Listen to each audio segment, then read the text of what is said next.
नमस्कार मंडळी. तर हे सीझनचा पहिला आंबा आहे बघा. तसे तर आम्ही कापून खाल्ले, एकदा दोनदा आणले होते, पण आता मी रस पहिल्यांदाच करते. तर त्याच्यासाठी हापूस आंबा आहे. हा देवगड हापूस आहे. साईज छोटी आहे पण खायला गोड आहे.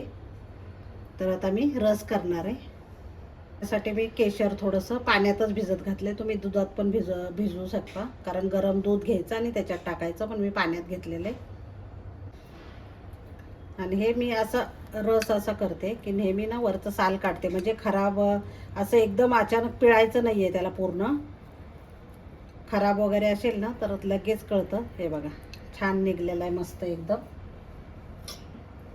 आणि असे स्लाइस करून घ्यायचे. हे बघा, छान निघलेलं आहे मस्त एकदम. तर ह्या पद्धतीनेच मी सगळं काढून घेणार आहे घर. आता हे पूर्ण मी काढून घेतलेलं आहे सगळ्याचं साल. हे बघा किती छान निघलेले. आणि केसरी कलर असला ना तर आंबा गोड असतो, हे लक्षात ठेवायचं. हे बघा, छान निघालेले आहेत सगळे, खराब अजिबात निघालेले नाही आहे. तर आता मी सगळे चिरून घेते. रस तर पूर्ण वेगळ्या वेगळ्या पद्धतीने करतात, मिक्सरमध्ये करतात, पण मी या पद्धतीने करते आणि खूप सुंदर होतो मस्त. मध्ये मध्ये ना थोडं थोडं राहिलं पाहिजे, एकदम असा हे नाही, मिक्स नाही झालं पाहिजे पूर्ण. त्याच्यामुळे मी अशा पद्धतीनेच करते. आता ह्याच्यामध्ये जेवढं तुम्हाला पाणी हवं आहे ना तेवढं तुम्ही थंड पाणी टाकू शकता. तर मी थोडंसं त्याचं गर काढला ना, त्याच्या सालीचं वगैरे असं थोडंसं मिक्स केलेलं आहे, म्हणजे त्याच्यामध्ये रस असलेला सगळं निघून जातो. तर आता मंडळी थोडंसं मीठ टाकायचं. खूप छान टेस्ट येते मिठामुळे. आणि थोडीशी वेलची जायफळ पूड आहे बघा, हे ते पण टाकायची.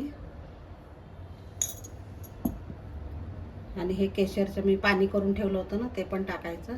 आणि तुम्हाला साखर किंवा गूळ आवडत असेल तर तुम्ही याच्यामध्ये टाकू शकता. मी असंच करणार आहे, कारण साखर जास्त नाही टाकणार आहे. हे दाखवते, अर्ध्या याच्यामध्ये टाकणार आहे, अर्ध्या याच्यात ठेवणार आहे तसंच. तर मंडळी बघा किती छान झालेला आहे रस. तर मंडळी अर्ध मी काढून घेते आणि त्याच्यामध्ये ना थोडीशी साखर टाकणार आहे. तर याच्यामध्ये मी पिठी साखर टाकते थोडी.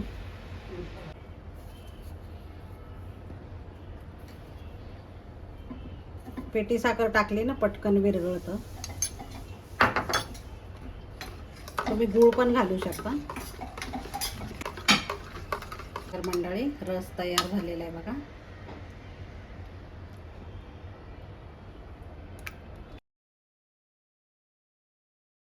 मंडळी रस, चपाती आणि मी गवारची भाजी केलेली आहे बघा. आणि तूप पण टाकलेलं आहे मस्त. तर अशा पद्धतीने मी आमरस केलेला आहे. तर नक्की ट्राय करा. आवडलं तर लाईक आणि शेअर करायला विसरू नका. धन्यवाद.